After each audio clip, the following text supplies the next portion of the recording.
অর্থমন্ত্রী আমির খসরু মাহমুদ চৌধুরী জানিয়েছেন ৩১ ডিসেম্বর ২০২৫ পর্যন্ত স্থিতিভিত্তিক ব্যাংকিং খাতে মোট খেলাপি ঋণের পরিমাণ ৫,৪৪,৮৩১ কোটি ৮৮ লাখ টাকা।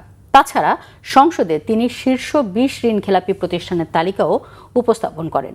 এদিকে সংসদের নবম বৈঠকে ১১টি বিল উত্থাপন করা হয়েছে, যার মধ্যে ৭টি পাশ করা হয়।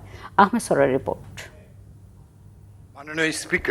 জাতীয় সংসদের প্রথম অধিবেশনের নবম দিনের বৈঠকে বিরোধী দলের সংসদ সদস্য হাসনাত আব্দুল্লাহ লিখিত প্রশ্নে দেশে খেলাপি ঋণের প্রকৃত চিত্র ও খেলাপিদের তথ্য জানতে চান।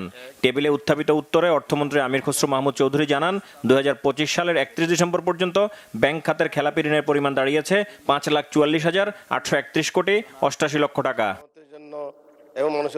অর্থমন্ত্রীর দেয়া তথ্যে শীর্ষ ২০ ঋণ খেলাপি তালিকায় রয়েছে এসালম গ্রুপেরই 10টি প্রতিষ্ঠান। এছাড়া বেক্সিমকোর 2টি প্রতিষ্ঠান আছে এ তালিকায়।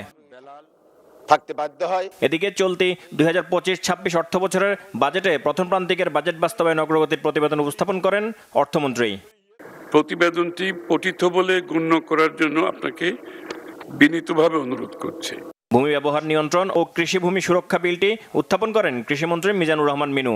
অধিকতর যাচাই বাছাইয়ে বিলটি সংসদের বিশেষ কমিটিতে পাঠান ডেপুটি স্পিকার কায়সার কামাল।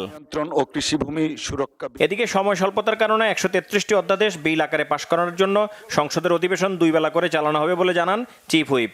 ১৩৩টি অধ্যাদেশ আইনে রূপান্তর করার জন্য কম্পালশন আছে আমাদের সংবিধানের আর্টিকেল 93(2) অনুযায়ী, এবং আর্টিকেল 93(2) অনুযায়ী যদি আমরা না করি তাহলে এই অধ্যাদেশগুলো ল্যাপস হয়ে যাবে, এবং অধ্যাদেশগুলো ল্যাপস হয়ে গেলে আমরা অনেক বিড়ম্বনায় পড়ব যে আমাদের এই বিলগুলো আগামী 9 তারিখের মধ্যে সকল বিল পাস করতে হবে।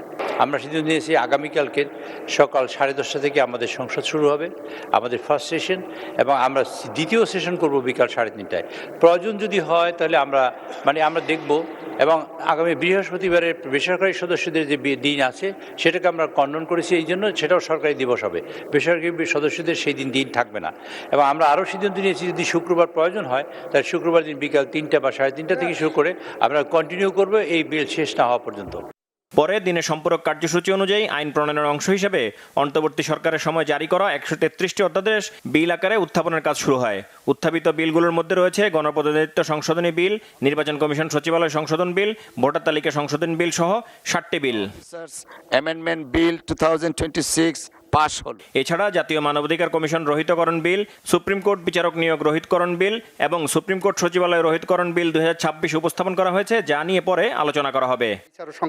পরে রাষ্ট্রপতির ভাষণের উপর আনীত ধন্যবাদ প্রস্তাবের উপর আলোচনা শেষে সংসদের অধিবেশন মঙ্গলবার সকাল 10:30 পর্যন্ত মুলতবি করেন ডেপুটি স্পিকার।